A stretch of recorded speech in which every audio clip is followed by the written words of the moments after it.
شهر رمضان الذي أنزل فيه القرآن. Then he says هدى للناس. This part of the ayah is a slap in the face. He says Quran is guidance for all people. This ayah is not just to the Muslims, it's also to the Jewish community of Medina. They believe that when wahi comes, it comes for who? Just themselves.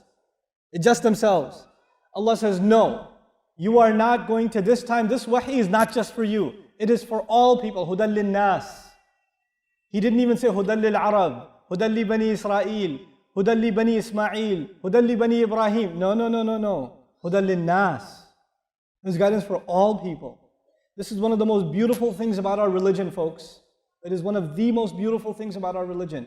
I don't care if you go into a masjid in America or Australia or the Khalij or Pakistan, if there are multiple nationalities standing in one row, you don't make a distinction. The rich people should be in the first row. Middle class should be in the second row. The janitor should be in the third row. Nope.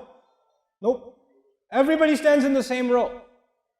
And it could be that the boss and the worker are standing together. And it could be that the worker is in the first row and the boss is in the last row. That could be too. It could be that the guy who works for you is leading prayer and you're praying behind him. That could be too. Allah made this guidance for all people. You know what that means? He made all human beings equal. Just by Quran, by the institution of salat. We cannot be racist because we have salat.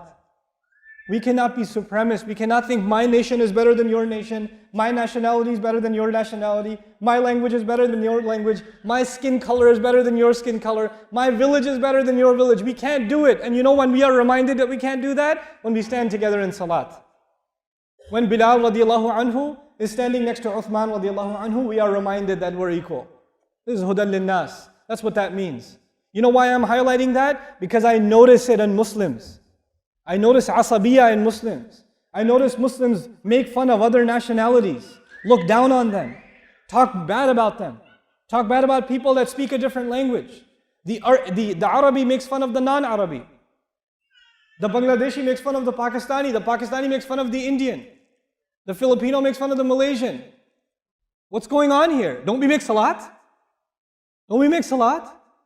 Because if we're not learning from our salat, if we're not learning from this Quran, then it's like I tell you, we're just a shell. You know, if you have a shell and you don't have any egg inside, that's what our Islam is sometimes. It's just you look like Muslim, you say the words that Muslims say, but inside your heart, there's no love for your deen. Every one of us here that are sitting in this audience, so many different countries are sitting in this audience right now. It's such an international gathering right here. This is a United Nations meeting right now. You know? Let me tell you, I don't know your name. Some of you know my name. I don't know your name. But you know what? We have a relationship with each other that is thicker than blood. It is thicker than blood just because of La ilaha illallah. Just because of that. This Quran binds us together. And this was told to the Jews. You know why? Because the Jews believed they were special. Everybody else is second class. We're first class. Everybody else is Gentiles. We're the chosen nation. Allah says anybody can become people of Quran. Hudan linnas, open invitation to humanity. That eradicates racism, nationalism, tribalism, egotism. It gets rid of these things. Subhanallah. What an amazing religion. It's such an incredible thing. Even in America, I can tell you, there are black churches, there are Spanish churches, there are Greek churches, even of the same denomination. And then in the heart of Brooklyn, you're going to have, in New York, in Brooklyn, you'll have different churches, different ethnicities. You walk into the masjid, it's an international conference again. All the same ethnicities standing together. They don't even speak each other's language, but they're praying together. The same Quran unifies us. Because when we stand in salat, what are we listening to? It's Quran. Hudan linnas.